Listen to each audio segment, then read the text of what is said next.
Viral Media Network presents the third season of the Sam Jack podcast. I'm not a professional, but wait, I am. Today's guest, Charlese Banks of the Oakland Hospitality Committee, The Town Experience, and Subversal Media. Welcome to the Sam Jack podcast. All right, ladies and gentlemen, boys and girls, children of all ages, welcome to the Sam Jack podcast. I'm not a professional, but wait, I am. And the show about the creative freelancer, the entrepreneur, the person that's creating their own path and making their own creative process and their destiny known to the rest of the world. Here with me today is Charlese Banks of the Town Experience and Subversal Media. So Charlese, thank you so much for joining us. Thank you. Thank you for having me. I'm glad to be here. All right, great. Well, what's new? What's going on? What's bubbling in the future? What do you got going on in the next couple of months as things shift, open up, re-shut down? The world's going crazy. How do you ride this wave that we're on? Man, a lot coming up. We're always strategically planning behind the scenes. I'm trying to figure out the next community-driven actions that we need to put into place in order to keep us ready, so we don't have to keep getting ready over and over again. More town experiences are being built out through this year. The first one will be Black Joy Parade coming up, which is next month, which is also Black History Month. So throughout the month, we will be partnering with several organizations to ensure that we're getting the word out about all the citywide activities going on and leading up to Black Joy Parade, which is our huge first kickoff event of the year. First time back since 2020. When did we go on pandemic? Since the pandemic started. So this is 2019. 2019. Yeah, that was again 2019. But first time back since 2019, and we're looking forward to having a huge cultural experience that we can bring the world and keeping it safe, COVID safe, ideally. So hopefully we'll be able to pull that off. Yeah. I'm curious to know about your habits book. It's kind of a New Year's resolution thing, or? I've been working on that. I did it a few years ago because I listened to Atomic Habits, but I followed James Clear, and one day he posted it, and I was like, let me Google this, let me look more into this, and kind of deep dived into it. And I was like, oh, I could probably do this with this. I mean, it's as simple as enough. It's just adding something on to something you currently do. So I was like, I've never really did that. Usually you think of a habit, you're trying to either go cold turkey or you're trying to make a routine of putting it in that's not attached to anything. And I was like, oh, this is a cool way for me to like restack my habits.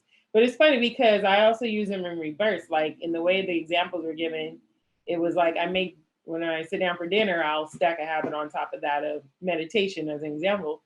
But I've even done it in reverse ways where like I've gone from taking showers in the morning to taking them at night. So that gives me 30 more minutes in the morning because I'm definitely in the shower way too long to redo things that I'm like, yeah, that's time spent. I could just be chilling. If I'm like, yeah, when I get ready to go somewhere, I'm always like, damn, I got to take a shower. That's always one extra step. So that's giving me more time in the morning, making the coffee pot in the morning so that I only have to just push the button when I get up. I don't have to think about it. Save me about 45 minutes right there, Yeah, that's smart.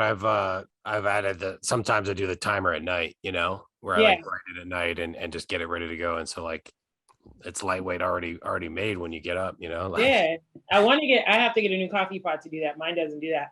But my mom's like that. It's funny. I'm really taking on old habits that I've seen her do for years. My mom's always been a stickler about being up, ready, and on time and out, and she still does it. She makes the coffee pot. She wipes out all the dishes. She does not go to sleep with a dirty kitchen.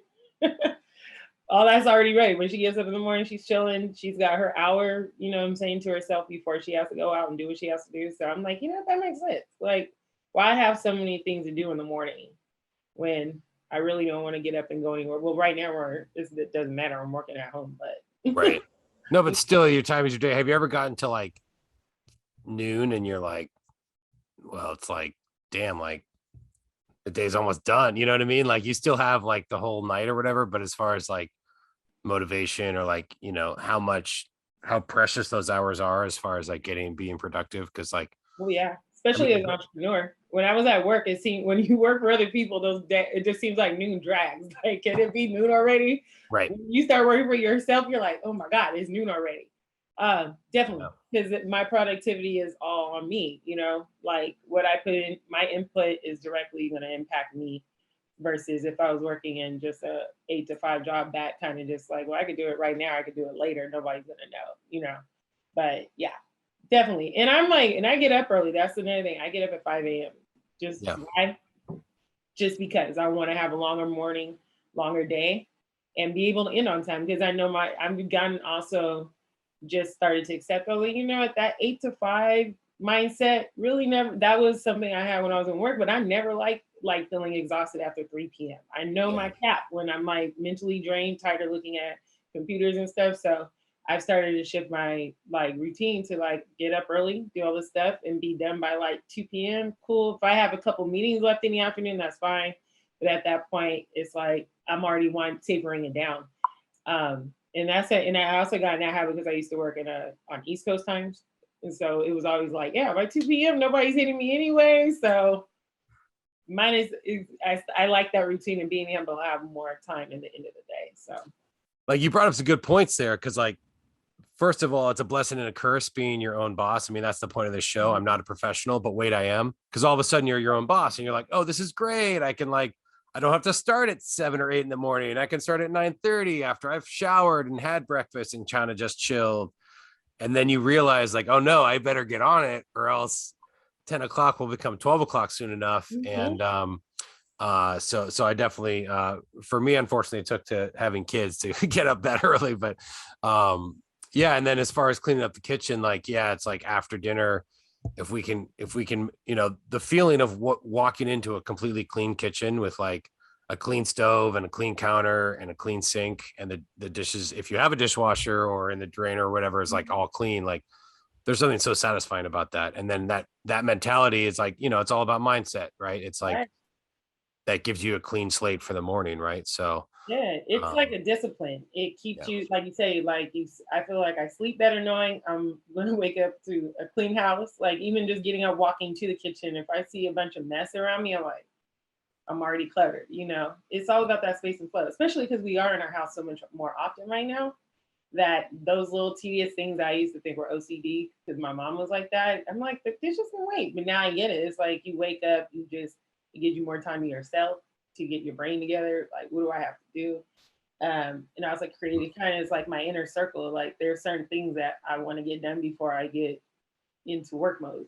And I don't like to be disturbed during those things like meditation and book reading and doing like just little habits of like making my bed. That's a big habit for me. Like I make my bed as soon as I brush my teeth, I go in and make my bed. And then I come in here, finish my coffee, and then I open a book. Like I kind of stack my habits like that. So, and it's funny because I saw somebody post that they do stuff like that as part of their like addiction recovery. And I was like, no, that's interesting. Like the discipline of that, is like a morning drive for them. And I was like, I never thought about that, but that makes total sense across the culture scape of things. Yeah, I mean, that's maybe my issue that I need to work on for my habits is I felt like stacking them for me at least was like too much at once. So I try and space them out during the day, or at least not run directly through them. But I'm going to try that because maybe it's more of the routine as opposed. I mean, they're of course they're each habits, but individually. But then when they're stacked together, then it becomes a complete routine, and that's kind of a nice thing. And they're not hard. They're they're like 1-2 minute things that by the time if you do them in an order, you're like, I just knocked out like a half hour worth of stuff that I usually procrastinate, over time and do. So it's one of those things. It's like getting in the habit of brushing your teeth every morning, and then you can have one thing, then you stack them. The idea of stacking is you don't put them all in once. You do one thing at a time till you kind of get in that, and then you add another one. But in mine over time have become that. As I was like, oh, okay, this gives me more time to read now. Like, and then when you see it, like, oh, dang, I just saved the whole 45 minutes this morning. What am I gonna do? I just totally been in the shower for 30 of those minutes. Been trying to make a coffee pot half asleep, which means my measurements are always off. The coffee's never like the same as it. Like at night, I'm like perfectly measuring it. It's always perfect now. I was like, yeah, when I'm not rushing in the morning, these things, And when I was working, it just gave me time to like be just like, okay, I gotta go to work. You know, Yeah. I just gotta sit here versus rolling out and going straight to the bar. Yeah. Well, do you feel too that when you are able to mentally go through that at night and not only like prep the coffee, but also mentally just like, okay, these are the things I need to do tomorrow, then it also like it also affects your sleep in a positive way, right? Like you're able to just sort of clear your mind for the next day and get ready for it, right? Like that's definitely like a helpful thing. But what caught me about your post about the habits is I was reading the same thing in my little habit. It's basically like a 2022 calendar planner with little habit things along the way, and each week you reflect and answer questions. But it was the cue and then the response, right? Cue, response, reward, and then the cycle back. Yeah. So like, your cue is like, hey, so if you're snacking too much or whatever, if like, oh, you're smoking too much, which is kind of like what I'm trying to work on, like taking too many smoke breaks, it's like what in that is like, there's a meditation part. And like, that's what definitely helped me is like practicing meditation as a way to like, because it's always been a way to like, oh, be calm and just take a mental break away from things. Right. So like, how has meditation helped you in that process? And just, I'm not saying specifically, oh, if it's helped you smoke, smoke less or whatever, but for you, what has meditation done and been beneficial for? For me, it's about that mental focus. I think that it helps me keep a feedback loop. In the same way, I guess I look at how we were raised to think of prayer and the intentions you put behind prayer. And once I got older, I was like, prayer and meditation kind of fall from the same realm. You don't have to necessarily pray to meditate or vice versa, but it does have that same deep focus intention. And for me, it creates that. In the morning, I like to do it because it's a way of me kind of, I wouldn't say you can control every thought, but getting a grasp on thoughts. Like you wake up, to me, I'm like, I wake up, I start recounting my dreams. Like, where did that come from? What did I watch last night? And pretty soon your brain's back into like full mode. So having that like space to make that, make that time to just like, before I let my brain kind of just go rapid with the day, like let me have a moment where I can kind of like gauge in. And being able to concentrate. It helps me with my concentration. It's like book reading. The reason I like to book read is because it will keep me focused. It keeps me off my phone. So being able to do that about 3 times a day, even if it's not long, it's just a way for me to separate from technologies, put things away and be like, all right, I'm gonna concentrate. And it's funny because I'll put on guided meditations, and I crack up when I'm like, I drifted. I'm like, wait, what did they just say? That like, that's definitely the fun part of like, okay, I'm trying to challenge myself. I'm gonna make it through all 13 minutes without losing concentration or drifting off and going to sleep. But it helps. It does help just to keep me off of spiraling off and like a feedback loop. I think it helps. And when put in between all that, it's also when you be out in frustrated situations, you got to channel that back in, reel it in sometimes. Yeah.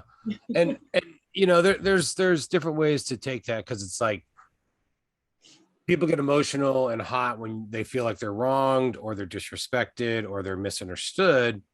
And so I think there is a point to like, raise your voice and not just be a pushover, right?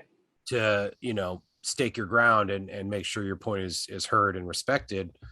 But there's also a point of letting, like, there's also the train of thought of like, well, you can't be affected by other people's actions. But then it's like, well, how do you live in a society, right? You have to sort of do both, right? You have to have that, duck back and let the water roll off of you, but at the same time, like stand firm. And, so it is a balance. And I'm just what you take. Yeah, it's kind of, I heard, is it the saying is like, it's the space between thought and response. Like, how do you, in that present moment, be able to pull yourself back in? Like, clearly this person's belligerent or this action happened, and I need to, before I react, is like, how do you, put a clinch on it? Like, whoa, bring it back 10 seconds, that whole countdown and stuff. Like, in this moment, do I really want to catch a case?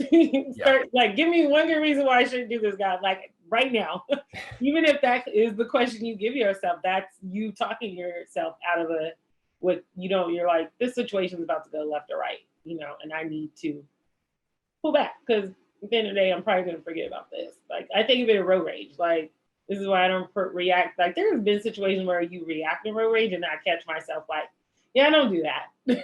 Right. That's when that person reacts back. Okay, now we're in a road rage on the freeway. Like I catch myself like just yell and move on. It's good, you know. It's a good point. Yeah. So you got to pick your battle. So let's bring it back to the entrepreneurship.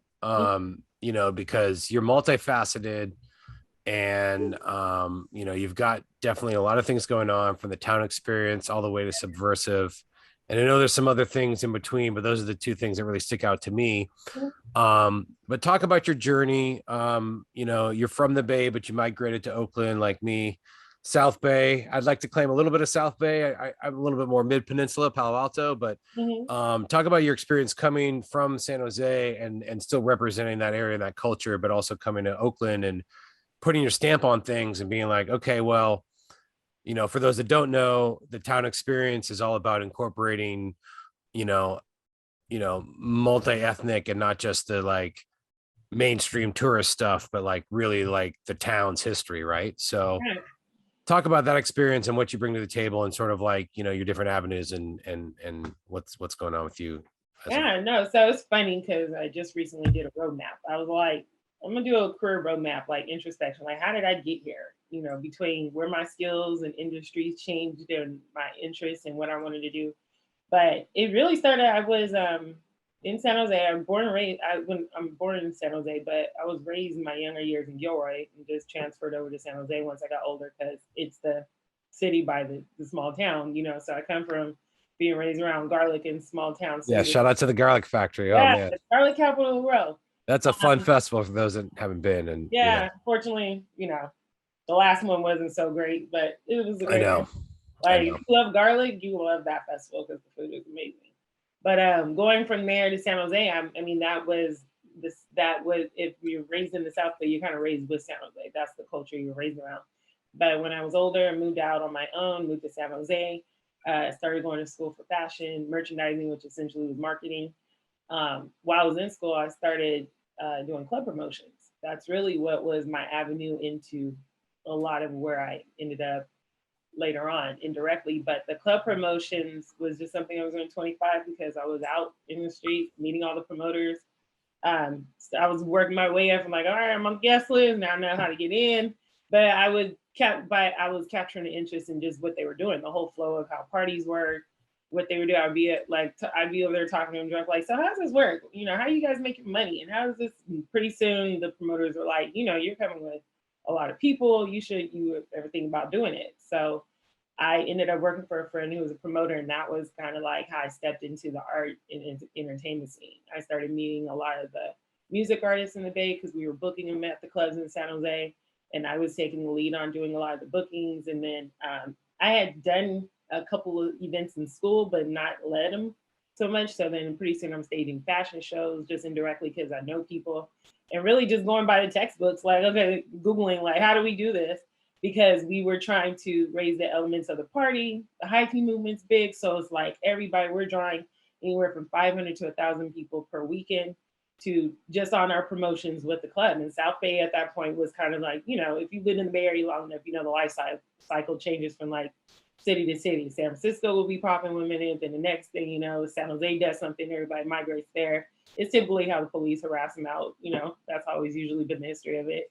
But during that moment, the hyphy movement was big because a lot of the Tracks a Million, it was definitely, this was funny, this story. Rest in peace. Like, yeah, we'll have to talk about him in a sec, but yeah, oh yeah. man. Making those beats, all the hyphy rappers are out there. So yep. They were coming to the clubs, they were starting to hang out, wanting to do more shows. And we became like, and it was funny because we swore up and down as promoters, like, we're the classy parties, we don't do hyphy stuff, but there's couldn't help it. Pretty soon we're like, okay, we're all in. We got to let them in. This is where the parties are popping. Yeah. But that really started changing the cycle. I was meeting a lot of East Bay music people, but outside of that, I always partied in the city in Oakland. I really didn't like going to the clubs in San Jose because there was no culture. Or City Lights. No, City Nights was funny because by the time I was 18, I didn't want to go to 18 over clubs. I felt like that was too immature. Yeah. But in San Jose, once we were older, and I had a fake ID and stuff, but I would go and I'd be like, okay, we're seeing everybody we know from school. So to me, this is not like we're paying $20 to come in here for hanging out with high school people. It was like, we're in our own city. This is not fun. Yeah. So to meet new people. And I'll be like, let's go to the city. I would find out where the parties were, from Mission Rock to, I mean, people don't remember like the Palladium, Big Heart City. Like I've seen places change names so many times. And then we started coming to Oakland. First club I think we really got inducted to was the Oak Tree. And we would drive up and down, and if my friends knew that I like to get out of San Jose, I would come out here. So when those promoters, that's how I kind of ended up in the club promotions. Those promoters migrated to San Jose, and then we started going to their parties, and then pretty soon I was in the mix. So that was like, and even outside of our parties, I would be out. That was just who I was, being in the open. I loved when I was there when Air Lounge first opened. It's crazy. Air Lounge, I was a club professional. Yeah. I was a professional club professional, as I call it. But and I really thought that my focus would be arts and entertainment at the time. I was like, I could see myself in a nightclub, or I want to work in-house for clubs. Then I started working more with the artists, and I was like, now I want to do artist management and branding and marketing and stuff. And I did that for a few years. I worked with a lot of the artists, like the team, and me and Kevin Allen, but me and him go back a long years from working together. Even tracks. We've done promotions in San Jose, video shoots. It was like whatever the job called for, I was like in the mix of all that. Yeah. And then was working on that, but then it was 20-year-old don't really understand how entrepreneurship works. You're not really making the money. It's kind of full-time and side hustle money at the same time, the way the income is working. Right. So I started getting more kind of like intentional about like, I can't be broke doing this. This is like the janky promoter move, So I went back to work in like 2011. Like right after the recession, I took a part-time job working as a personal shopper, because I always fell back on fashion at Macy's, and ended up kind of it was funny. I was a consultant for Macy's. And I didn't even know they had the position. I went for HR. Wow. Didn't get that, but when they called and told me, the guy was like, so I got something else I think you will like, because I was kind of peeping your lifestyle. And I'm like, no shit. Okay. So I don't have to work on the sales floor, right? He's like, no. I was like, okay, because that's definitely not what I'm applying for. Went from there, did that part-time. And then my manager, she took me in her wing. She was like my second mother. She's like, you need to get a better, like, we need to get you more money. She moved me up to wedding registry as a consultant. Oh, wow. I was always like in the store, but sitting back at like a desk. And I was like, I could disappear. I could do my thing. I'd be networking, club promoting on the side. I was doing like all my multiple hustles. But once I realized how easy it was to network around the corporate jobs, I started, because I would be there bored, and I'm like, damn, I wonder how much I can make if I move up to corporate now. And in less than a year, I got a job in San Francisco. So as a project manager in their marketing, because I was like, time to level up. I got this far. Let me see how far I could go. I came in as like a temporary job for like Christmas holiday, and here I am. So when I got that job, then it was like, now the opportunity presented itself to move to Oakland. That was 2013. And I was like, okay, now I'm here. I didn't really jump into the clubs or even in the events and doing all the event stuff here, because I was just kind of hanging out. I tell my friends, I said, we were kind of on a 1-year vacation when I got here. Like every weekend, I felt like there was like, that was the tipping point before everybody started having kids, because it was just like 2013, 2014. Like I even have old videos archived where I'm like, man, there was so much going on in the town. Thank you so much for listening. This is Sam Jack, your host. Make sure to subscribe to us. You can find us on iTunes, Spotify, SoundCloud, or wherever you get your podcast. Just search the Sam Jack Podcast. Thank you so much. You can find us on YouTube. Our channel is Viral Media Network 415. The playlist is the Sam Jack Podcast. I'm not a professional, but wait, I am. Check out all the other great playlists on our YouTube channel. Don't forget to like, subscribe, and share. Thank you so much. Let's get back to the interview. Oh yeah, isn't that when the Fox opened up in 2012 or 2013? Yeah, the concert suite here. Yeah, and it was already starting to bubble before that, right? Yeah, it was still the Oakland Art Murmur, I think, still in there. At least it was still that vibe. But the Art Murmur was just on the other side of Grand, right? Yeah. For the longest. And then it crossed over, and then it was just, Duende and all these places. And then Bandcamp moved in, It's like very rapidly. I've only been here almost 8-9 years, but I'm like, dang, to go from being at bar 389 one night to like, that's where everybody hung out to now. I'm like, I don't know, none of these people at this bar. It's a trip. But it took me, I took my time about moving in here, but I would say the reason why it wasn't hard, I wouldn't say it was hard. I just needed to figure out what that place was, because I was just on a new dimension of how I wanted to do things. But I already had the social capital when I got here because I had such a network. I met Kev Choice, Jennifer Johns, Ryan, Nicole, we all go back to San Jose. They know me from booking live shows out there because I was doing live soul shows at this billiards that had a lounge and stage in there. Okay. And that was at the time for them. They're like, we're tired of performing in Oakland. We need to, I was kind of the vision of Oakland's Air Lounge or Monday Soul was, oh, we're doing this, we're doing hip hop and R&B artists in San Jose. So Kev Choice being the connect to the whole music. I met Tony, his brother, first when he was back rapping during the hyphy days. He introduced me to Kev, and then once I started hanging around, I'm like, dang, you guys know all the musicians out here. And then once they started doing stuff, it was just like the Rolodex just kept opening and opening. And pretty soon I was like, I think in the live shows I did right before I left San Jose, I did like over 100 artists. One day I wrote it down, like, how many people just between band members and Oakland folks, did we do in the past year and a half? I was like, damn, we've already booked 100 bands out of the day. So that's pretty impressive. Yeah. Yeah. And it was exhausting looking back, but at the time I was motivated. It was a different type of energy. But it was the hyphy energy. What can you say, right? I was. And we were coming off of that because it was transitioning. We already knew even back then the hyphy was going to be a fad. It was a trend. And without the next rollout, so a lot of people started getting really back into the hip hop soul, which was always, Bay Area's always been known for that. So I think once it came out of that, the musicians who are really the real musicians, Kev behind the piano. I remember when I first booked in San Jose, people were like, who's this dude setting up with pianos and basses? He had so many instruments that were overflowing off the stage, and people were like, what's about to happen? I'm like, you'll see. I saw him in Oakland. I was like, I don't know what to tell you, but you're about to see something different.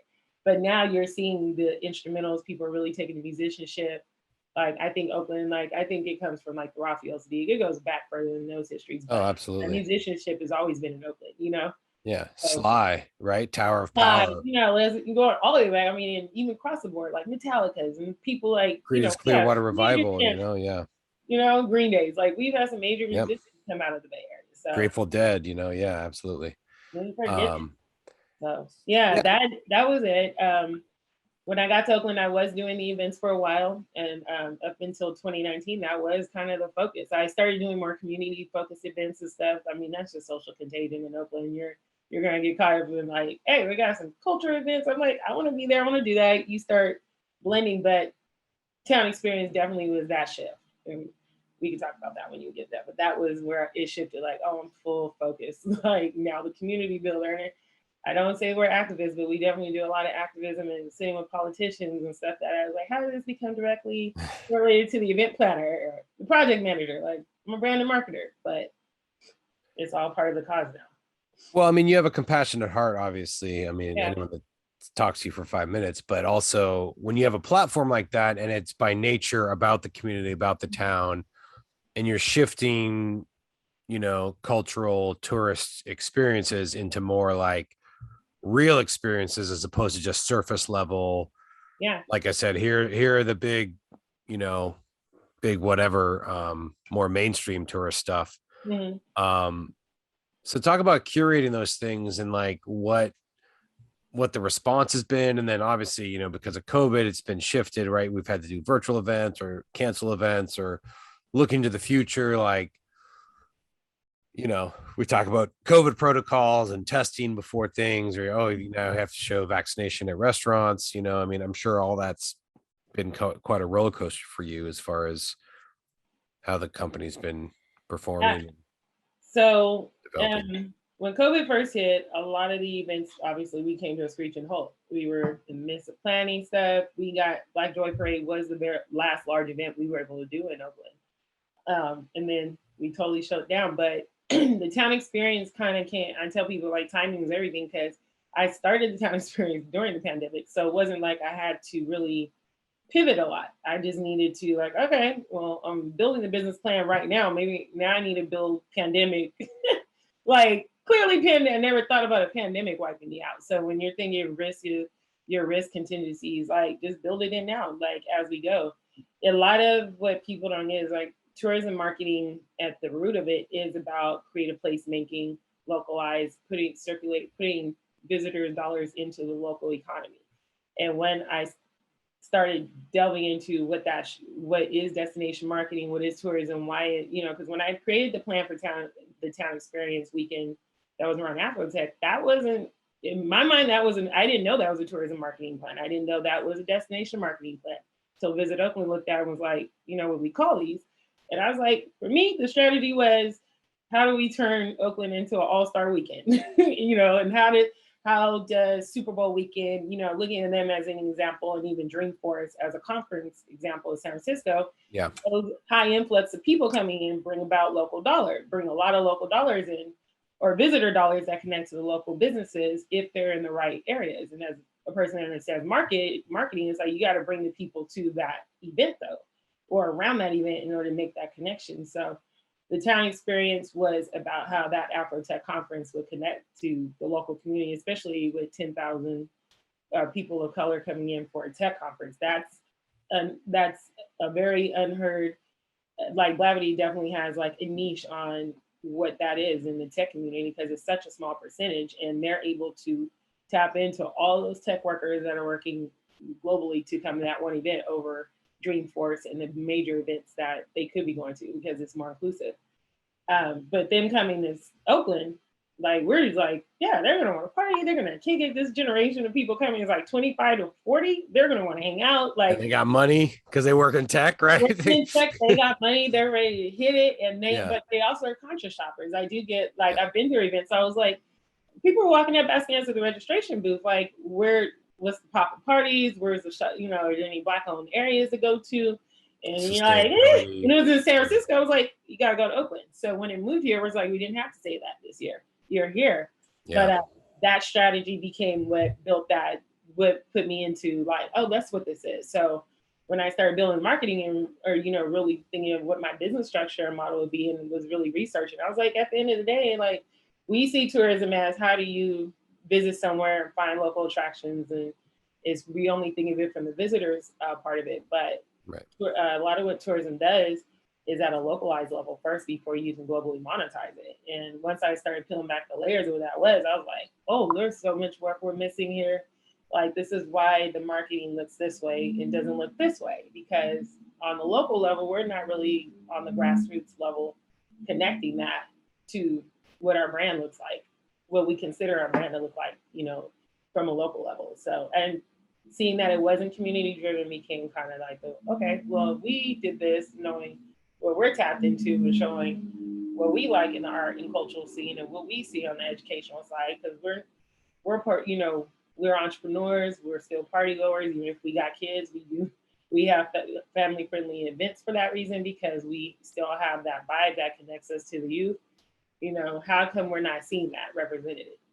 And for people who are coming from globally, African-American community, Black travelers and brown travelers, they usually looking for the cities. I mean, just like me, I go to the cities first that they have a cultural scene.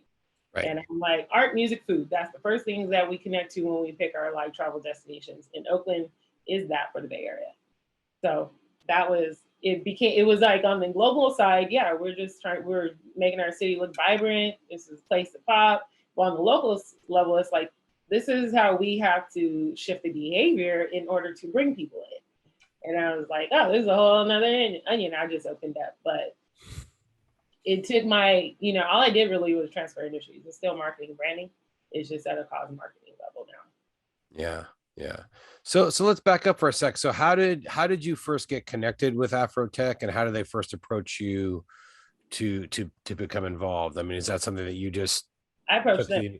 You approach them. See, that's I work all these good entrepreneurial tips. We'll wrap up in a sec what I've gleaned. But I'm a stalker. If I want to get a hold of somebody, I know how to find people. I realized that when I first got in the club industry, because I was finding like top managers to artists, like, how did I do that? How did I find that name? And they're like, yeah, that's me.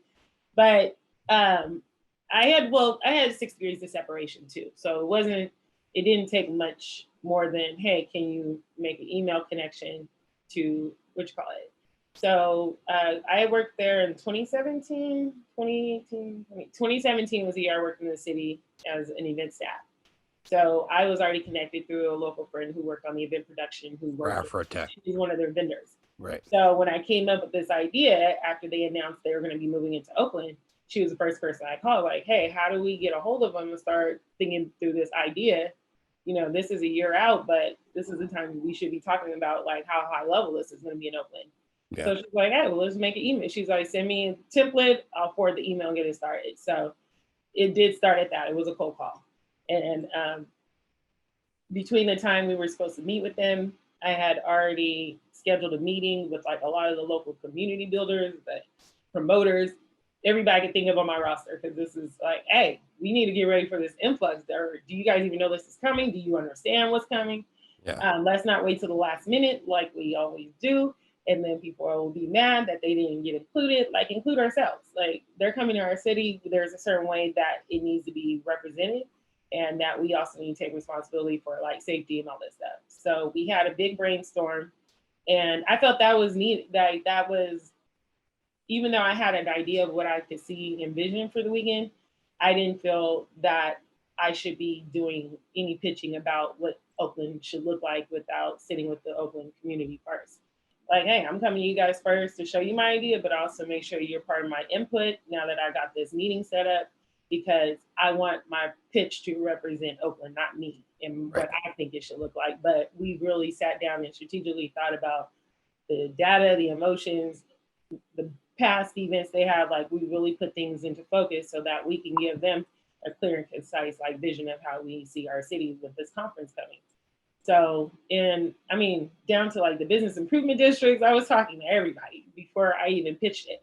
So when they got it, it was a 10-page pitch, like, boom, here you go, based on what you want to see, based off of what we know is feasible and what we know about the lay, you know, the lay of the land around here. Here's a list of all the people you can be involved with and what levels, to the youth, to the education, to the chambers. And I mean, I was so prepared. I think that scared them because I was way over prepared. Like, I mean, I was like, I remember I was at work like, this pitch is going to be pitch perfect. Like, you would have thought $1 million attached. But it was really just creating a partnership. There was no money asked.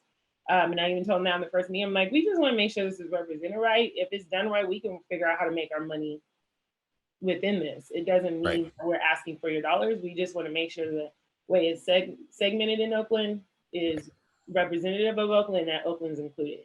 So, because then those local businesses, sorry to interrupt, but then those local businesses could have permission per se just to say, oh, we're doing an Afro Tech event, right? And sort of use the advantage of the branding and the event time to bring in business, right? So the businesses, making sure the right businesses were vendors, just really make sure they were connected to the right community members so that they were localizing that event so that those dollars were circulating. We did work together to some degree, but a lot of it they decided to do on their own that year. But it was 50. But my strategy was basically like, this is what it looks like when you work with the community. This is what it's going to look like if you don't. So one way or another, I've already secured there's going to have a right either way. If it looks like this, because we were all involved, this is how big the vision can go. But if you don't, this is the cause and response to it. And sure enough, the weekend came. It was a great success. But on the Oakland side, people who were from the city level down were like, hey, there were some things that really got missed. And because by then they knew that the town experience was buzzing, that pitch I had sent to them was getting circulated like a flyer. I was getting calls from people like, hey, so-and-so sent me your pitch. This is a great pitch. Can we talk to you? And I'm like, why did you see that? Like, there was like, I sent it to the people that were in the room at the meeting, like, hey, we're done. But they were pitching it to people like, hey, look what she put within the city. Yeah.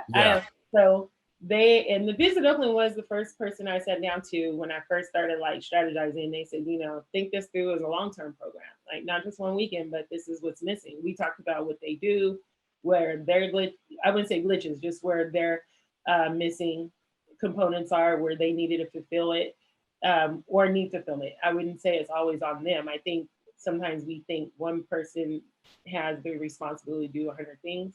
But once you really like sit down and educate yourself on what Visit Oakland is, I was like, why do people assume you should be doing the X, Y, and Z? This is clearly what tourism does. So if this is not your niche, somebody else just needs to fulfill it. To me, that's what marketing is. You're going to find a need to fulfill. So when I walked away understanding where they met and what was needed to move, like, okay, we need better local impact data. How do we really strategize this to make sure we have like a playbook going forward anytime there's a big event? That ended up being kind of the move forward to how we localize. And then once the pandemic hit, those same people I had been working with on that were just kind of like, all right, pivot forward. This is what economic recovery looks like. This is why we do these things. These are why things like these influxes, when they come, it's about to stay ready, and how can you go to a playbook when we have these. So it was crazy. I didn't see it coming, that shift, and how it just shifted me. Like, I went from doing big parties to doing cleanups. And everything is an event. That's one thing I realized in the last 2 years. Everything is an event. I mean, it doesn't matter and we always bring music, so one way or another, it's going to turn into a party too. But gotta have fun. The joy is in the journey, you know. Yeah, I was already, I guess, on the path. I just didn't see it as the work that would be needed to be done when a pandemic hit. But once I did, 2 weeks in, the calls were coming like, all right, I think we keep working on what we were doing, because this is clearly the example that this was for. And I was like, all right, so no more Tiger King. And then the next season came out, and then you were glued, right? It hit different watching the next. It was like, this is different when I was like on Shelter in Place. I don't feel like this. Yeah. I needed to see it to have closure. But I was like, I don't know. I think they've already shocked the world so much that after that, I was like, anything at this point. See, the second season was whatever, but what got me was the spin-off Bakugan one. Did you see that with Yogaville? I haven't watched it yet. I saw. Oh, you gotta watch. That's the one. That guy. It's it's about the other Tiger King who's like heavy set, and he was like this young like magician at one point. Like, you got to see this footage. He looks like I put it on my queue. Like, he looks like Hall and Oates. Is it Oates? He looks like Oates, the big fluffy one with the mustache, like doing magic on stage with tigers. You know, I guess it's like a Siegfried and Roy thing. But then he became like a yogi guy, going to this place. There's a place, I guess, in like North Carolina or Virginia or Tennessee that's called Yogaville. It's this huge shrine. You have to see it. It's crazy. But I'm gonna watch it. Thank you so much for listening. This is Sam Jack, your host. Make sure to subscribe to us. You can find us on iTunes, Spotify, SoundCloud, or wherever you get your podcast. Just search the Sam Jack Podcast. Thank you so much. You can find us on YouTube.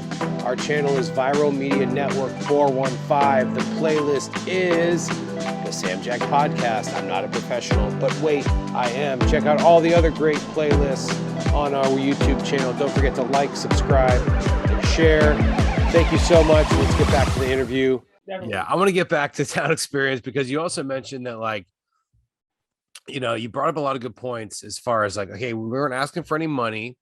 So that's like, when you're trying to build partnerships or trying to build a movement or whatever, like some people get turned off if it just turns into like a checkbook thing. Right. So like, but you also said like, okay, well, it's not like it was that complicated. It's just people weren't necessarily putting in the work as far as bridging those gaps with those community businesses and organizations, where it's like sometimes either literally or proverbially it's about pounding the pavement, right? And just thinking about, okay, what's around me and my surroundings, my community that I'm already in contact with or have a relationship with, and that would benefit from this new thing with Afrotech or whatever, right? So it's like, that's a really good point, I think, for other entrepreneurs or other people looking to start their own thing, right? Is like think about the connections you already have and turn those, like, sow the seeds there, right? Is that kind of what how you create an ecosystem? Yeah. You should be able to first turn, like, I always want to, and 9 times out of 10, I usually can turn to my network first for a referral before I branch out to looking at Googling a business or something to use. And you save money that way. Like, word of mouth marketing is always going to be your best. And if you're a new person coming into town trying to do business, just like when you go somewhere and travel somewhere else, like once you go know a local, your price points change, your connections change. You're starting to meet that person, might be connected to another person. Next thing you know 6 people. I think that is a way you save time, you save energy, knowing the right people. You can have a one-stop shop, which was kind of what we were trying to present them. Like, here's your one-stop shop to save time, money, and just bandwidth, so that you can have, merging efforts is always, to me, the way I try to, and that's the project manager in me. It's like cross-functional teams. It's like, how are we merging efforts for maximum impact, So there was things they followed, things they didn't, but that was their learning lesson too. Because people are like, well, why don't they like the strategy? I'm like, it's not that they don't like it. They're their own business. They have a way they want to do things, and they've been doing the conference for 4 years their way. And Right. I came out of the woodworks, like jumped out of a bush, like, hey, Right. I'm so it wasn't like the town Like experience. Bushman, rest in peace. Yeah, because it was funny how to explain to people because there was, we get Oakland, we get personal about stuff, but I was like, at the end of the day, I can't dictate how we can't tell somebody how to run their business, nor can they tell us because we definitely don't like that. And I didn't have that. I had social capital around here and they figured that out, but I didn't have it with them yet. I worked as an event staff, but that was like 1 in a million event staff. I was there at work. I wasn't really like mixing and mingling like that with people. Right. But to me, it was also like my strategy is supposed to work either way. So I'm gonna just sit back and let the ball roll the way it does. And what I proved was this is what was also missing on the Oakland side. It wasn't that it was all on them for where they missed the ball. I was like, it was also to prove where Oakland is not ready. How come we're not more unified? And a lot of it came down to, I do get the struggle. A lot of people are like, man, I'm trying to do the work you did. And it's just so frustrating trying to get people together.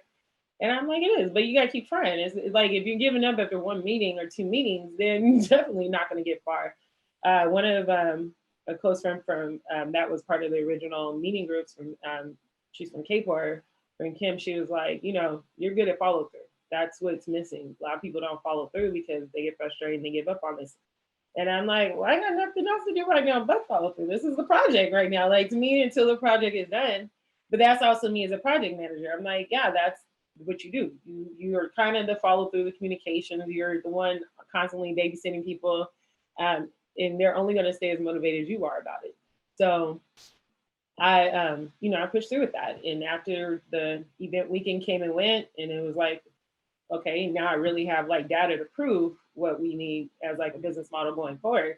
To me, it was a great research and development for like pilot run to me for Oakland to have that experience, because then it proved where we fell short of how come we're not in the same rooms? And then the pandemic came a few months later, and then I'm in rooms and I'm realizing like, damn, I really do run my mouth with a lot of people because I know everybody on this call, but then it's interesting to see somebody from West Oakland talking to somebody in East Oakland, like, hey, I can't believe we know each other, but this first time we're really working together. Born and raised in Oakland, been working in the community 30, 40 years, and we're just now getting on the call together. And I'm like, how? I just met both of you guys like 2 months ago. We were doing like 300 things together. Like, I guess I'm just that person that wants to do stuff. I don't know. But that became another social cue that I was like, no, out-of-towners are not going to be attracted to what we do here if we don't already have a unified front. If the town experience had existed before that weekend, yeah, that to me would have shifted a whole different way they came into the city, because we've been working on these throughout different, experiences, but we didn't. And so we were kind of exposing ourselves to where we had a lot of work to do too. And I guess destination marketing is how it's being done now.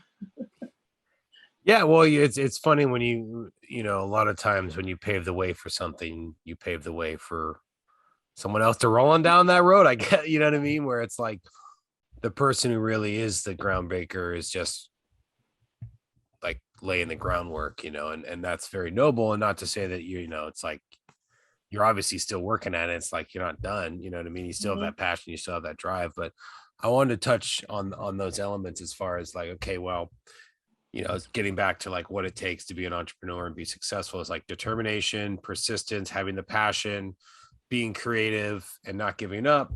But I also want to go back to some more, strategies that you talked about is you were talking about, you were looking at your roadmap, right? Yeah. And some people do vision boards or like, 5-year plans or whatever. So is that the first time you've done that, or do you do that every few years, or every time you come up with a new project or whatnot? Or how have you developed that process, going back to habits, routines, the roadmap? Like, where did that come into your life, and how have you found that successful? It was from an introspection lesson we did. Also, I take an entrepreneur class, the Hope Foundation, that Phi Media runs, the local entrepreneur class. We did so. I think we had got on this subject about introspection and how many people do not do that. Like, how do you know where you're going if you don't really even introspect on the last week you've had? And I was like, dang, do I really sit down and like really think about like how do I get from A to Z on some things? Probably not. And I was one night, I think I was just up here. I was thinking about it in my head, like, it's funny. I can remember my first job. And I was like, damn, I've had hella jobs since then. Like, what have I done? Like, if I could really, like, what were my most memorable jobs and experiences? And it started off, I was just spinning in my head, and then I started writing it out. I was like, this is cool. Let me draw this out. Let me see if I can remember every job and what was like. And then I went a little further and was like, what was my biggest takeaway from that job, good or bad? You know, was it a friend? Was it, you know, bad experience, traumatic that made me leave? And there's some jobs, like, I was like, I don't remember that job came and went probably so fast. I don't even remember some jobs, you know, because they didn't leave a lasting impression. But then also, once you like, I didn't write it out with any intentions of it meaning anything, just me seeing if my memory can like refer to like what was good about it. And then once I got to the end, then I started kind of drawing the connection between like, okay, this is kind of when I left here, and then I was on a whole new game plan. Like, I'm going here, you know, even jobs within jobs. At Macy's, I shifted 3 times within a year because I was like, oh, okay, I got in the door. Well, where else can I get to? And then moved up from there, you know?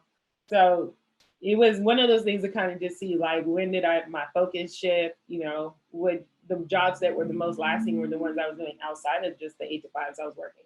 Those were the bread and butter, and they had their experience. But once I started doing the club promoting, I was on live shows, and I was like, oh yeah, all those, I see where I was like already branching off, like booming out, like this is what I want to do. This is where I want to go with it. Because everyone's got a side hustle in the Bay, right? Yeah, and for every person I met along the way, it got me where I am, where I'm now here, and I can call on people I met 15, 20 years ago in the game, and we're all at different levels. We're doing things now. I'm like, hey, we were adulted. Like one of my best friends, we started club promoting together. She's like VP now, does Young Democrats. She's localizing. She's I called her like, hey, so how do I get a hold of politician so-and-so? I need to call them and see if we can do some of their district. Like, yeah, call up the VP. All right, where's Kamala at? You know, at the state level. They call her when it's campaign election time. She's like a go-to person, and I'm like, man, we started like really. It's the same skills. We're really, and we joke. I said we're doing the same thing. We're literally doing the same thing we were doing back then with adulting and more intention. But we're still rallying the troops. We're still trying to congregate people and make shit happen. So it's funny, like everything comes full circle, you know, and it's like all the skills you develop through there. Like, okay, I was doing call centers and stuff. I definitely learned how to deal with traumatic people on the phone and digress people. I worked for the government. You getting yelled at every day at a tax department. Like, people are like, how can you have such great people skills? Like, if you see the people I've had to deal with their jobs, you just learn, like, how do you learn to level up when you're dealing with irate customers? That was always like a skill set, you know? It all came full circle to where I'm at now. I still sometimes find myself like answering people's questions from jobs I did before.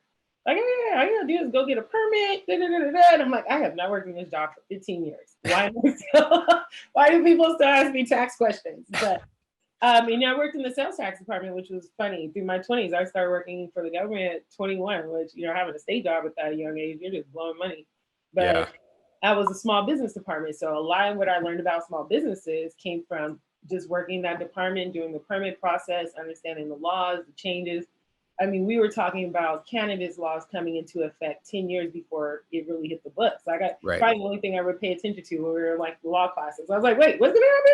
Right. You know, and it was funny because it was such a government mindset in there that they, you know, we just gone through the first recession after 9/11 and stuff. When I started there, I was like one of the last hires because they did a statewide hiring freeze for like 3 years right after 9/11. And people were just like, oh, having your own business is like a mistake. I will never do that. I'm gonna just stay in my job secure. Like, you know, it was a state culture. And so you're always dealing with people on taxes. You're only seeing the bad side of their business. And I was like, that made me not want to be an entrepreneur for a long time. I was like, you know, I'm cool. Just collect my little insurance and 401k and sit back. Like, it discouraged you. But then there were some people coming like, wait, how much money are you making?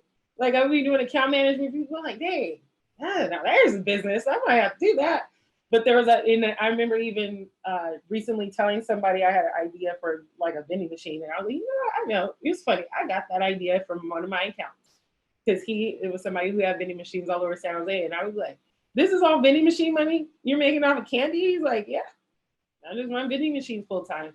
So it's funny you mentioned that because I've recently joined TikTok, you know, as a 40-something-year-old person joining TikTok. That's a whole nother discussion. But tell me, I need there's all sorts of videos, but someone posted about like, hey, you want to make a good side hustle? Well, one of them was about laundromats, but the other one was about vending machines. And like, oh, and this OG taught me, and at first I blew him off, but then he taught me the ways, and I started with just a few, and now, like, you're not going to just sit back and that's going to be your only money.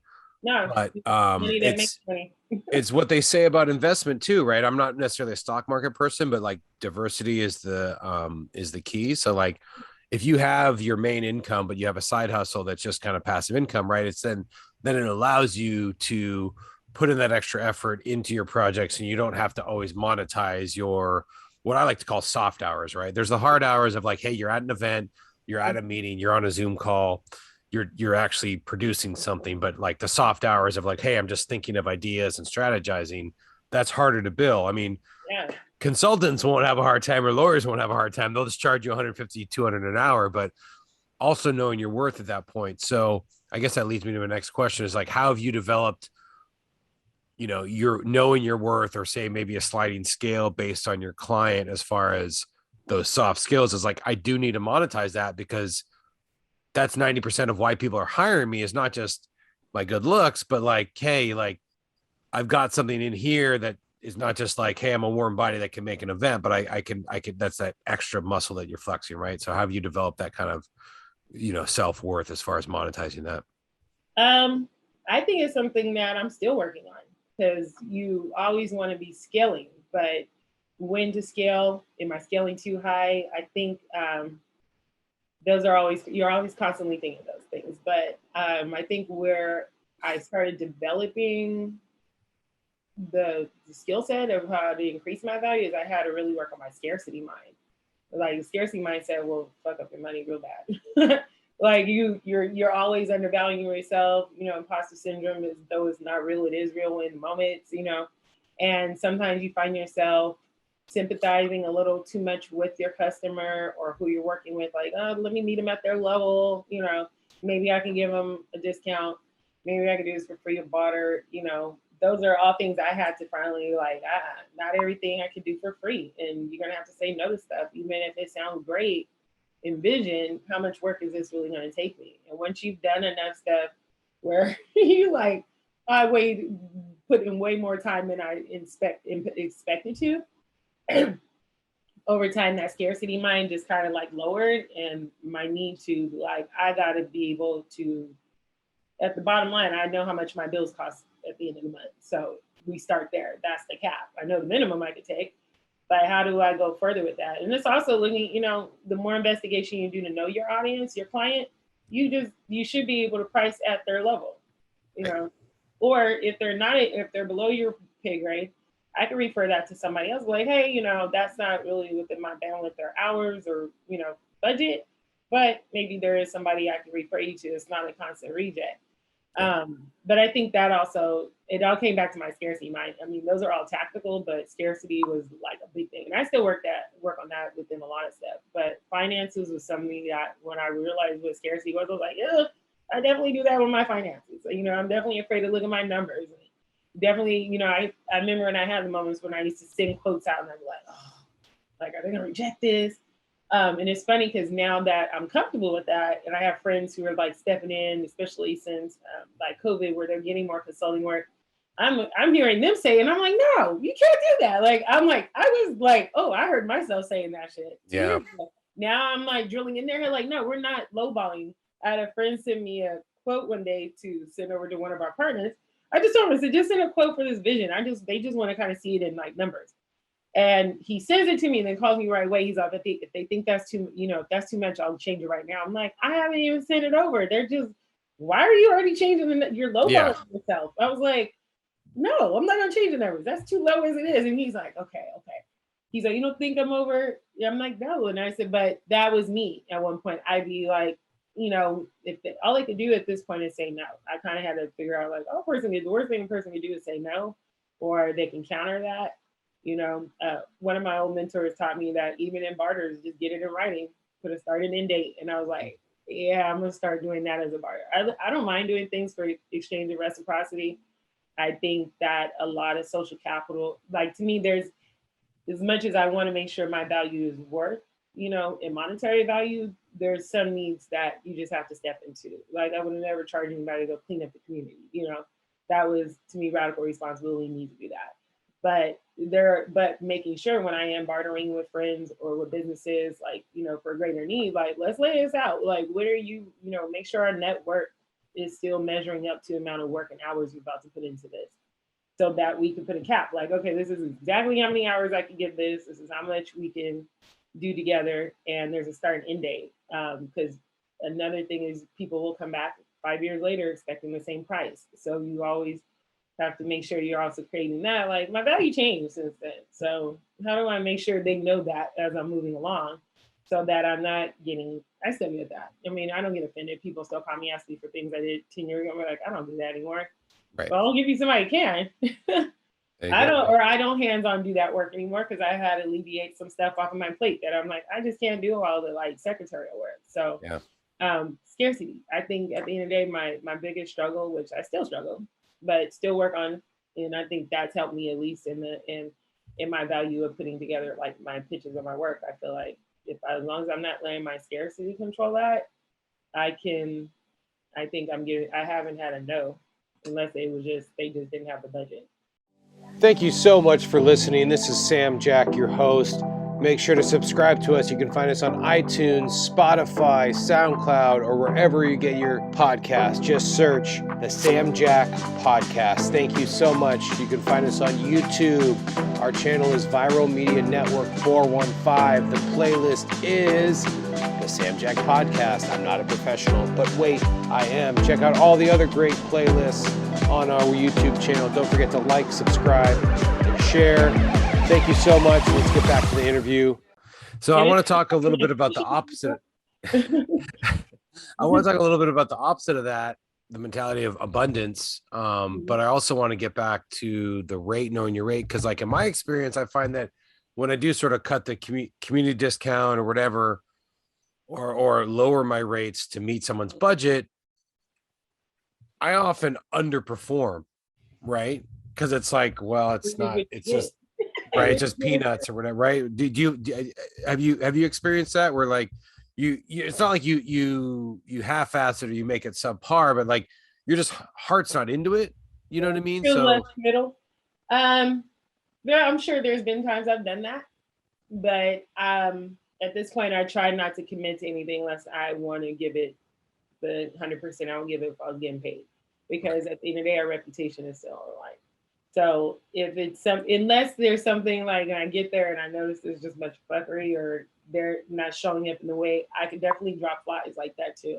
Right. I've gone to productions that I was helping somebody out on, spending 10 hours of my day on, and the whole time it got attitudes. It's like this complex starts kicking in when people are in charge. And I was like, yeah, I'm out.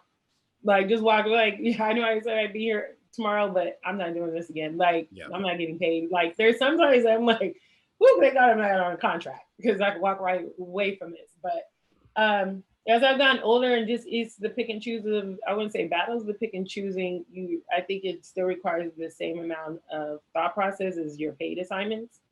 And I don't want to take on I'm being realistic about taking on too much. If I already know I got a lot going on, why would I say yes to that? I dropped the ball on something that happened around the holidays where I was like, yeah, I could do this. And then a couple of days later, I was like, yeah, the more I'm thinking about this timing and things, I just don't think this is for me. And I should have just said that on the first day. But it was reasonable to them. Like, yeah, no, we get it. But I was like, I'm sorry, that I committed, and now I'm like regressing, but this is just COVID. Yeah. Not feeling comfortable with this right now. So yeah, and that's it's the case left and right. It's getting crazy because it becomes our health, and it becomes my health or something. I might yeah. Well, because we got comfortable with everyone being vaccinated, and then the variant and the booster, and now it's feel like, once we had that day where it's like 1 million cases in a day. I don't know if you've been keeping track like that. I try not to keep the track of the numbers day to day, because I feel like I just go crazy with just obsessing about it. But like, part of the reason, well, I might not include this in the actual interview, but part of the reason that I wanted to start at 12:15 is like our daughter's childcare had a COVID outbreak. So she's at home. And so I was transitioning between me and my wife, and like, I was trying to do a hard out at 12, and no, yeah, totally. But childcare is getting closed down. The issue with schools want to shut down, but then the districts are forcing them to stay open. And then, in my professional industry doing sports broadcasting, either games get canceled due to COVID breaches, or they shift from, a full crew to a limited crew and do some of it remote, because you can do that now. And then, you don't have to expose as many people or whatever. It's hard to really imagine if it's ever going to go away. Right. So I'd like to think in that future, but I don't know where I was going with this, but I guess I'm just sort of venting about the craziness of the times. And I think this is our new normal. But it's a good excuse to have to pull the ripcord on something. I mean, I've had to use it. I probably used it when I should have. I had to use the COVID card there a couple times. I can't come COVID. But at least I didn't go to that. I just didn't care to be. I just didn't want to go. But if it is something more than you can chew, or if it's not worth, the juice isn't worth the squeeze, so to speak, or whatever, if you let them know as soon as possible and say, I'm really sorry, I got to backtrack, but again, here's someone I could advise, or here's someone I can recommend, or whatever, it's the nature of being a freelancer in this kind of shifty world. But I want to get back to that abundance question, because there's a couple of, as far as self-help and self-improvement. Are you familiar with You Are the Badass series books? No. Okay. My wife actually has read a few, and I've listened to some of the audio tapes, but it's all about that abundance mindset and that you are capable, just like there is something to be like, discussing the process, but her thing is just like doing it. Right. And, a lot of times we're not afraid to necessarily spend money on ourselves, but that scarcity mindset of like, you talked about how the, I think it's called the Hope Project that you're in. It's a class for entrepreneurs, right? Yeah. You decided that you're going to invest in yourself and in your craft to take that class. But a lot of people are like, "Ooh, I don't know. It's this master class. It's like $2,000. That's a lot of money to be spending on what?" And they're afraid to make that leap, right? That risk. And she talks about like, she hired a life coach that was basically more expensive, more money than she could afford, but she committed to like 30 grand for the year or something, right? Because it's like this high price, one-on-one life coach. But she knew that was what would at least put her in the right mindset, or have someone that would help encourage her to become the entrepreneur that she's, meant to be. So talk about that sort of mindset, and sort of, when you talked about the scarcity, shifting that into that mindset of abundance, and that like, not necessarily just blowing your money left and right, but being okay with investing your money and not nickeling and diming yourself, so to speak. I mean, it's all a matter of like, what change do you want to make? I've always had some sort of like mentorship or leadership, especially if it's something I'm trying to learn the game on. I mean, the quickest person to learn the experience from is somebody who's like got some grit in the game. And also, I think also getting over doing so much by yourself, you just get to a point you're just tired. And so I was like, this is just, it made it very easy for me to make a lot of choices, like you can start questioning yourself when you're just tired of doing shit the same way. You're like, no, this ain't working. And when I first went to the class, I thought it was going to be more about business strategy, building a business. And the more we got into the mindset that we bring in from our personal lives to our entrepreneurship, the class is all about mindset. We read the book Scarcity, Code Extraordinary Mind, like Brene Brown was like our podcast, like all these people who work high level jobs are like, it's your brain. And, a lot of it comes from like, I love James Clear because he works in sports. And I'm like, sports players are the greatest, like, to me, example of like discipline, endurance, and like facing your fears. Like I love sports docs because I was like, at the end of the day, this is mindset. This is mind. The body is only as trained as good as your mind is, Mm-hmm. And that class really made me like take a look at myself like, damn, I wasn't really like working on myself to make my business better. Like my numbers are going to look this way because I'm not good with my personal finances. Stay out the thrift store, stay off of shopping so much. Maybe Amazon today is not, you got to start looking like, where are my priorities at? And if I'm spending this much over here on BS, can I spend just a few dollars over here to make 2% change? And the thing about Hope is only $35 a month. And I think when I started, because it was newer, it was like $20 a month. So I was like, really? I probably blow that. I blow that at a bar in 2 drinks, Yeah. So it wasn't a lot it was enough to commit me, but not too much to break my pocket. And then over time, because I'm an alumni and I'm on the board now, I work more. I'm more, and that's also what keeps me involved in stuff. Is I gotta be like involved in things going on, not just the class. But like, all right, let's have a little subgroup. Let's like meet, have a study class. What else can I do? Because that'll keep me motivated and accountable. Yeah. And that's where it came from. That class taught me like the discipline I needed, and also made me really look like you're not doing shit. You call yourself I wouldn't even call myself an entrepreneur right now, because I'm like, yeah, when I saw what an entrepreneur looked like, I was like, I'm not that. But I definitely got some work to do. Like it made you like the mentors are cool, but they're really about like checking you, like bring the ego down. We talk about ego every year. We read Ego is the Enemy. I love that book. Highly recommend it. Like, if you think you have no ego, that's exactly who the book is for. Like that book, every year we read it, and I'm like, damn, another ego check. Like I read this book 6 times, and every year you can see your growth level from it, but you're also like, oh shit, now I have that experience. I remember that day when I did that. I didn't do that last year, but I did it this year, It's all those daily reminders. Yeah. And so, I mean, I think I definitely get off the wagon, not as far as addiction goes, but as far as self-improvement and self-help, I'm kind of back and forth. It's like, it's like you mentioned the reading habit. Like I've got 5 or 6 books that I'm halfway through because I can never finish them. Right. I always go on to the next book. But the other person I wanted to know if you follow and listen to their podcast is Stickman from Dead Prez.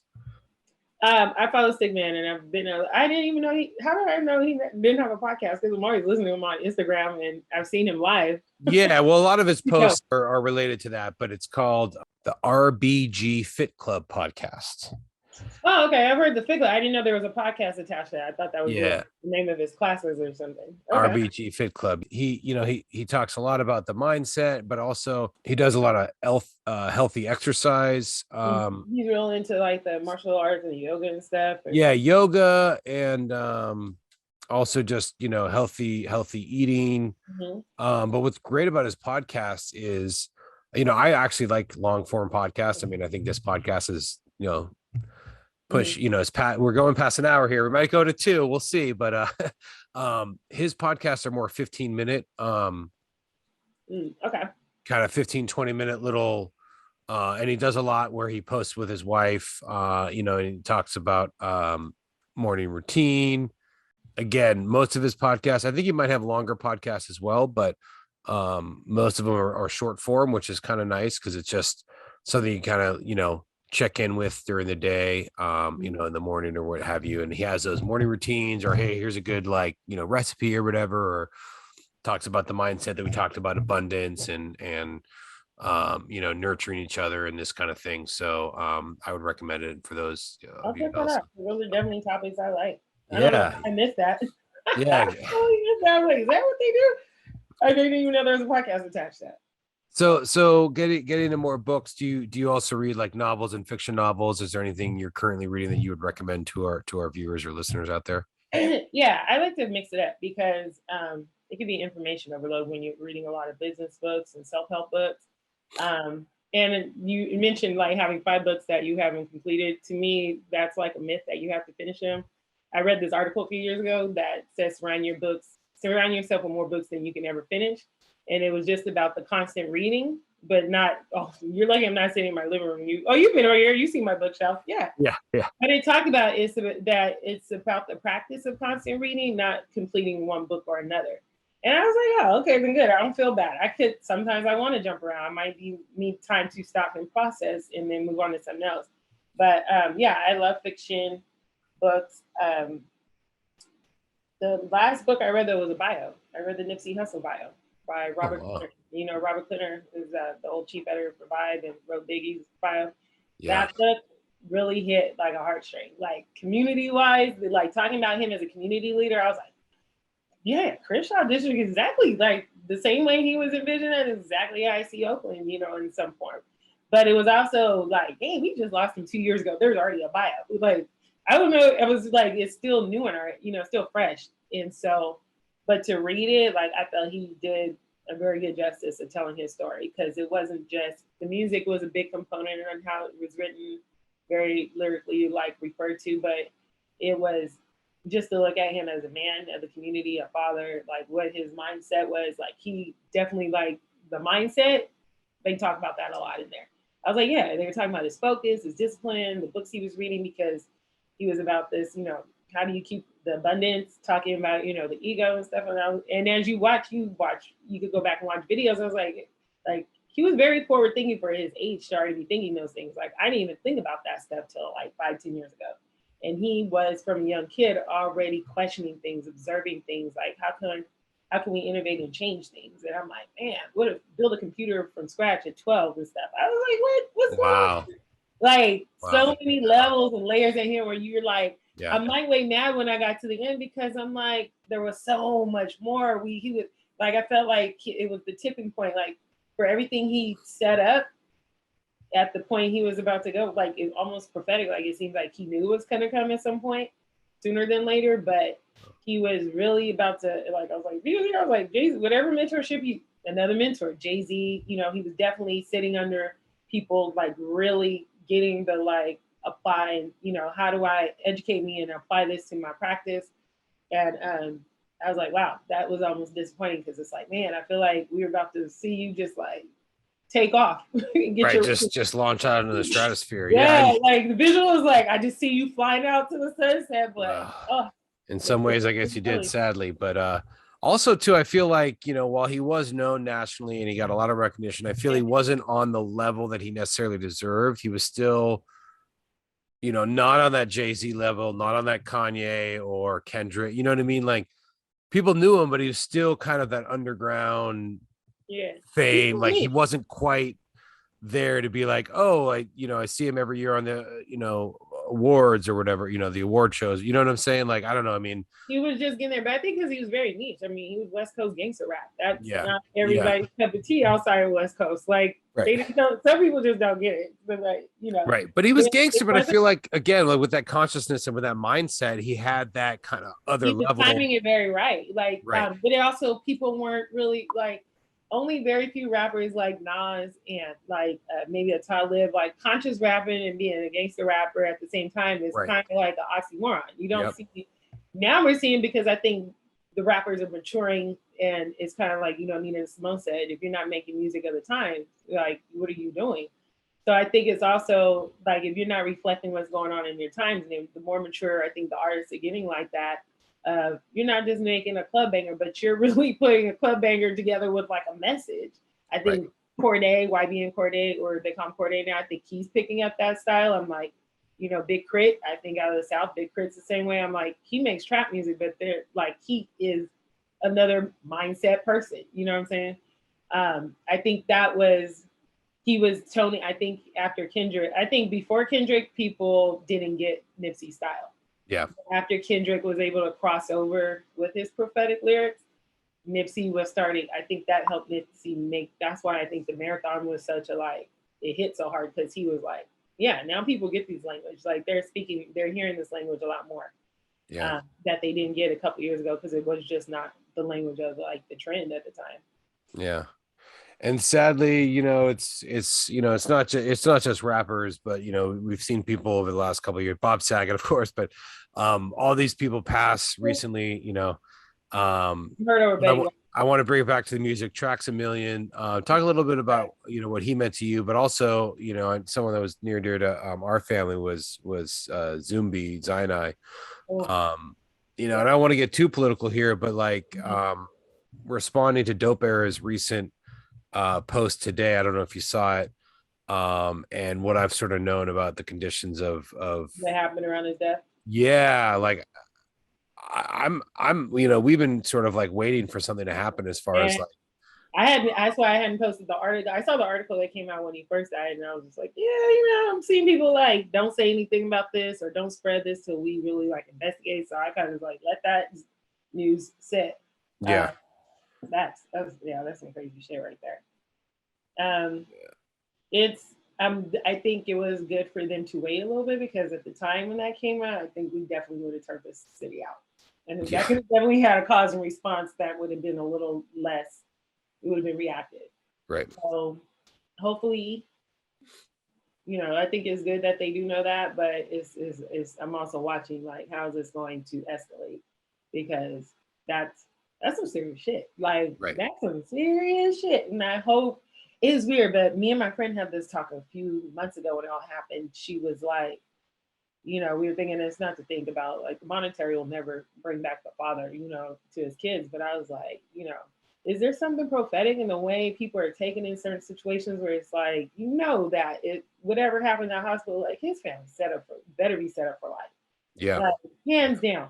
And my friend's like, do you think this is like the life for life situations we go through? Like it's fucked up how it happened. We get that, but uncause of how things you go, I'm like, I don't know. Like I wouldn't want to create my legacy like that, but you don't choose that sometimes, I guess. Yeah. And she's like, but just imagine like his kids should definitely be taken care of after that forever. I was like, yeah. And I said, that's weird, but I didn't think of it on that level. Like it's, above and beyond the situation it came out of. I was like, God, I never thought about this. The change, what are you're leaving behind and pushing forward.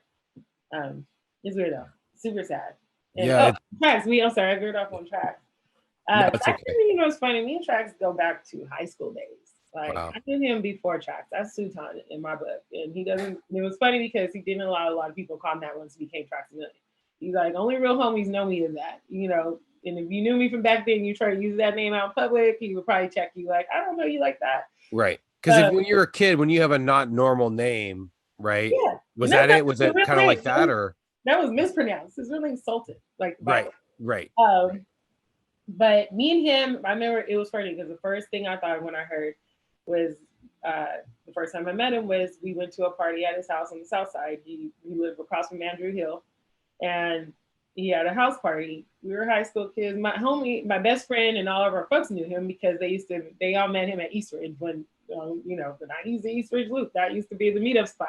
Yeah. And so we go to his house party, and I remember his mama's partying with us, getting lit. And I was just like, I like this. Like, who is this dude that everybody knows? Because everybody we knew in high school was at this party. Who's in the cap? So after that, we just became instant friends, homies throughout San Jose. And when Tracks Million started blowing up in the hyphy movement, I had no idea it was him. I didn't even know it was him. Let me tell you, we found out it was him. We were doing a party downtown San Jose at what was Club Glow at the time. Big situation happened outside. It was big, I guess. A rapper some super producer named Tracks Million couldn't get in the party with his homies because of what they had on. They were all wearing the white tees and dreads and everything, and they got wet. By the time I come out, they're gone and all this. And my the dude I worked for at the time was telling me like, yeah, some producer was just trying to get him with hella heads and stuff, but I didn't know who he was, and he was getting pissed at the door, but. My friends are R&B. It was funny because the promoter I worked for, I was like, all he listens to is R&B. He doesn't even know who the producers are behind this music yet. So it was funny that the R&B dude is up there, and then I guess security asked him, he's like, I don't know who he is. So this is MySpace days. So that Monday or very next day, we're getting blasted on MySpace by Track. And I'm like, who's this dude put us on blast about the party? Like, I am still not even putting together. I guess I didn't even go and look at the MySpace page or whatever.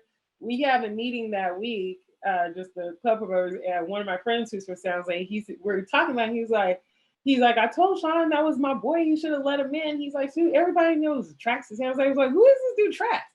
He's like, his real name is Sutan. I was like, oh my gosh, it's Sutan. I was like, I fall out laughing like, I didn't know Sutan from Banks. This is the funny thing. We both got the same last name. So I'm like, Sutan Banks that's Trax Million. He's like, yeah, I was like, oh shit. Like, if I would have known that, yeah, they would have shit. So it was like a funny joke that night, like, damn, that's who put us on blast. Oh, that's not cool. Because now there's 3 or 4 people in the room that know that's like, they're like, dude, that was Sutan that we did. And none of us got to see what happened, but this is what he's mad about. Coincidentally, the next day after that meeting, I go to my friend's house, who, this is another just random moment in history. My friend's a graphic designer. He was designing the Slap Attic album cover.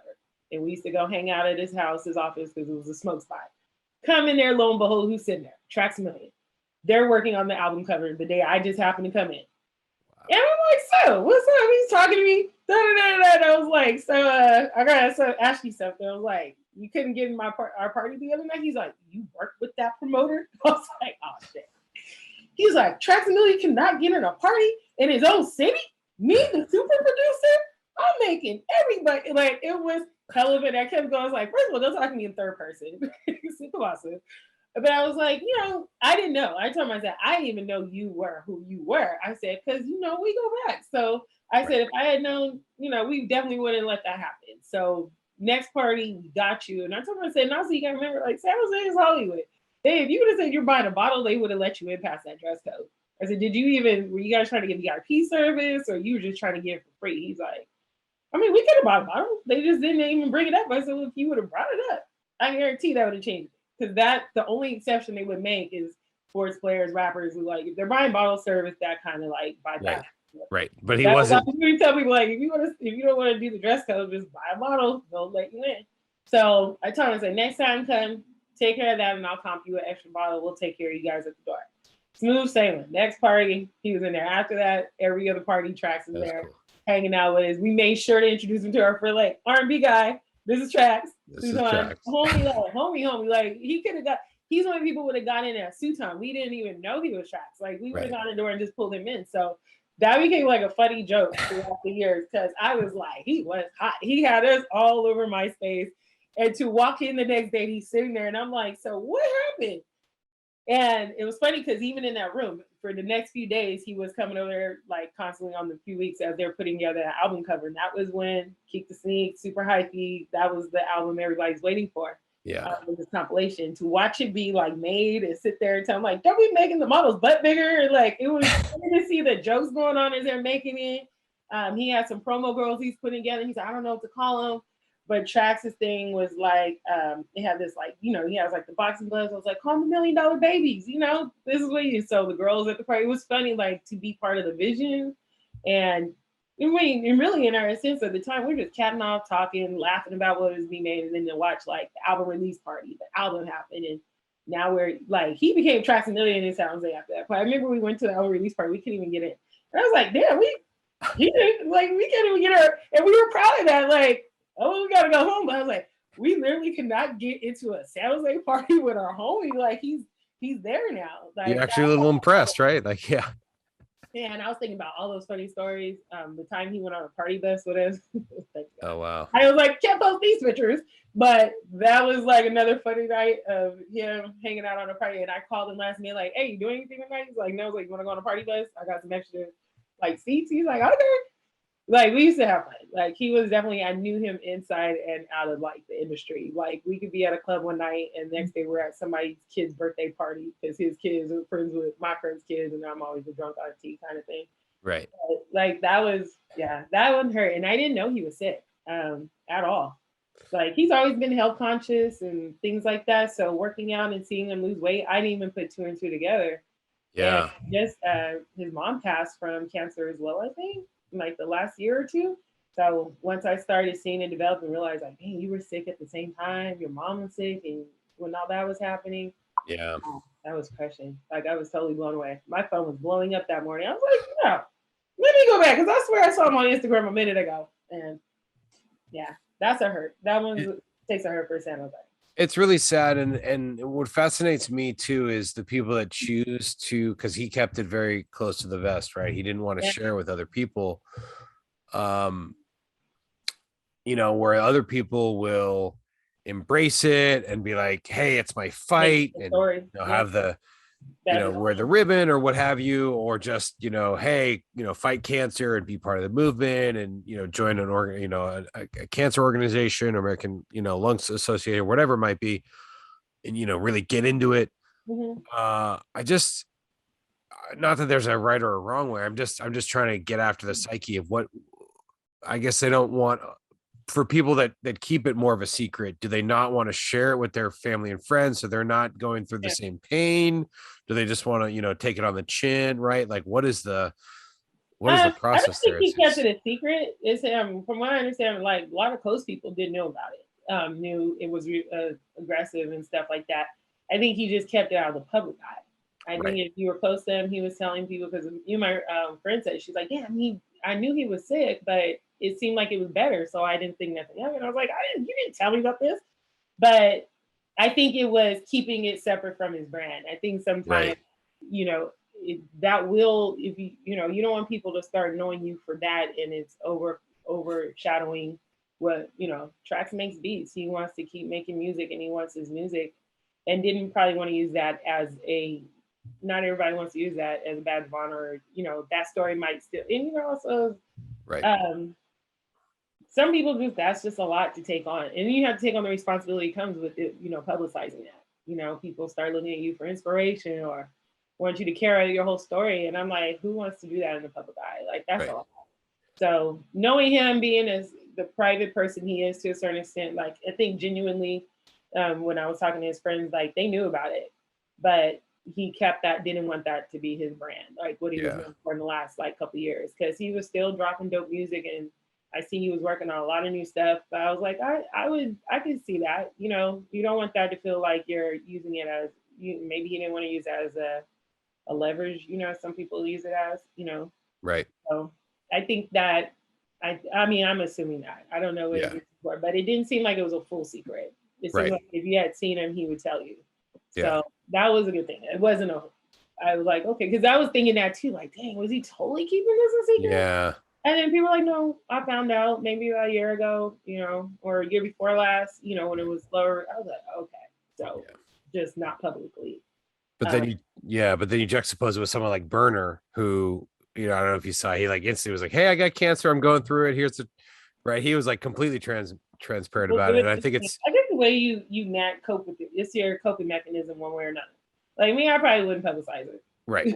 Yeah. I would be like, I don't know which way this is gonna go, and I just don't know if I want to play. It comes with social responsibility, but for some people, and even again, I don't know if you know Shayla from Oakland. She just went through breast cancer. Totally dropped. You know, when she first found out, I knew for a couple months, and she hadn't said anything, and then she decided to publicize it. And then she took people through her journey. But I'm like, that takes time to, you know, figure out if you want to do that, because once you do, you're committing to that. You know, people are going to constantly be asking you how you're doing, and you know, that I just feel like it comes with such a toll on you that social media. I mean, but it helps for the people you share it with, because I have a few of my friends did it that way. Yeah. They shared their journey. I was like, you know, I probably wouldn't even known all that was going on if you had not been sharing it.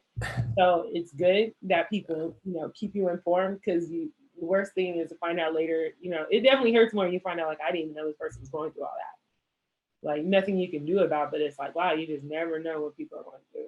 It's true, but it's too easy now with social media. And I think, you know, Trax showed us a good example of, like, you know, often social media is just a mirror, right? Like there's no, people don't have a filter. So it's everything they do, they post, you know, and, you know, he showed us that, like, hey, it doesn't have to be like that. You can share with the people you love.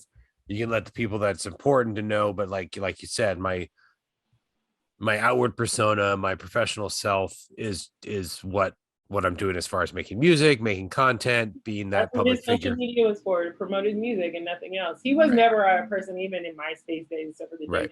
It's like, he wasn't a person who would over social media. It was always used for his music.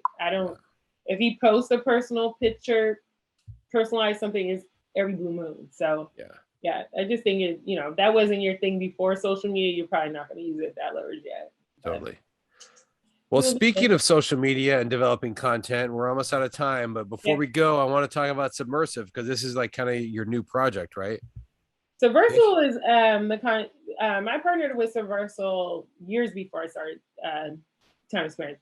We did a lot of the project management events together. My partner Adria. Starting Town Experience branched me off to start a whole new business on my own. But I still am a co-founder. We do a lot of projects still. We still get a lot of projects that are more service-based, and so I keep them on the Subversal side.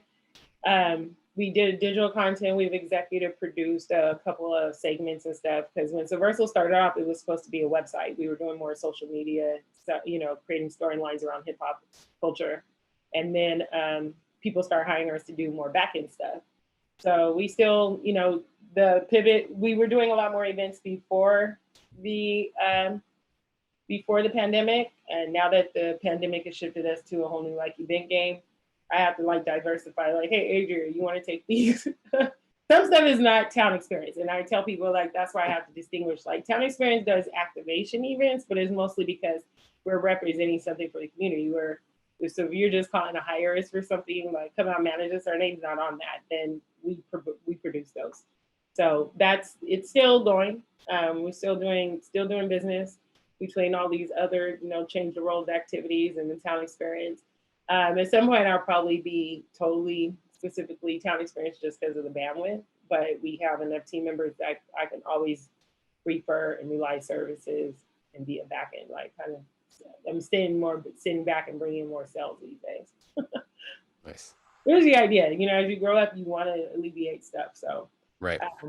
Less hands-on, but just more on the business side of stuff right now. Well, and some people advocate for, I think it's like the 4-hour work week or the 2-day work week where I'm all for that. You have all the, you've leveled up, like you said, you keep leveling up, and then you're at the point where all of your different avenues or, developments or organizations have the team, and you've organized it in a way that you're just kind of on that higher surface, not surface level, but higher managerial level of seeing down and being able to trust in those people that in each department. I mean, to me, that is a goal of entrepreneurship, to be able to grow to a level where your business can run itself and you can just do I wouldn't say the easiest parts, but the hard, just be the decision maker. Another point that was brought up in Nipsey's book was he was mentored by, I think, Jeff Dorsey or one of them. And they told him, like, create an exit strategy at the beginning of your business, not at the end or like 5 years in, because it's harder to basically, if you walk away from your business crashes because you were so hands on everything that you didn't make it teachable for the next person to come in and take over and delegate it to. So that, when I read that, I was like, yeah, that's exactly what I'm doing, because I want to retire. I don't want to do, I already know my attention span for doing all the admin work. Like, no, town experience is definitely, like, I'm already thinking, how can I make this teachable position so that I can eventually move out and the town experience can run itself? The same way a Visit Oakland is. You can change out presidents and CEOs all the time and have a board. I'm thinking about that even now because I don't want that to be my drill. Yeah. Well, I think we're almost out of time, but let's reflect a little bit about what we've learned today from Charlese. Thank you so much for joining us. Don't be afraid of going after things that you're interested in. If you see something out there that you want to be a part of, there's a way to approach them, and also see what else is out there. Like we talked about how you wanted to take Afrotech and you drew from examples that were already out there. You don't have to create things out of thin air, use things that, use resources, get creative and use examples and say, hey, well, I don't have to take everything from them, but I can glean certain things. Right. And customize it to create my own. Right. And I think you've shared some wonderful things with us. So I really appreciate it. You really got at to the subject matter of what this podcast is about. So it makes me really happy. And I knew you were going to be a great guest. So thank you so much for joining us. I don't know if there's anything else you want to tie up or plug or promote, but now's your chance to get that out there, or just any other message or words of wisdom of habits and things. Man, I would just say consistency and discipline. This year, that's my word this year, is just sticking to a discipline and habits, because you can make or break them any way you want. We can use this last 2 years as a momentum to really figure out there's a lot of opportunities that came out of this chaos. And if we keep that in mind, I think you will open yourself to a lot of opportunities that already exist in front of you that are not hard and are reachable. Another point that I heard about a year and a half ago in the first year of the pandemic, and this is like my feedback loop quote, is the world has been through several pandemics. This is just the first time we've been through one. So keep that in mind. I feel like that gives me optimism that we are going to get through this, and we might adopt a new normal, but we can definitely, I think, thrive out of this chaos. People have been through a lot much worse 100 years ago. So I don't want to go back to that. I'll deal with what we got right now. Absolutely. And I love your positivity, and thank you for your wisdom and sharing your knowledge and your experience with us. I hopefully everyone else that was listening or watching really was able to hear that and hear what you do. So I really appreciate it. And it makes me motivated. So I hope others will glean that from you. So please keep doing what you're doing. Thank you. And we'll see what comes next. And if people want to get a hold of you, there'll be information on the screen here, but if you want to say it please The feel Town free to. Experience platform, Instagram is our most sociable platform, I would say, to find out all the latest news and what experiences we're tapping into. I'm currently working on Black Joy Parade. As long as we're not getting canceled, we're pushing for it. We're not getting canceled. We're having Black Joy Parade. So that will be the next town experience that you'll be seeing us at. All right, great. And, look for that down the road. And Charlese, thank you so much for joining the Sam Jack podcast. I'm not a professional, but wait, I am. We'll see you on the next one. Thank you so much. Bye. Okay.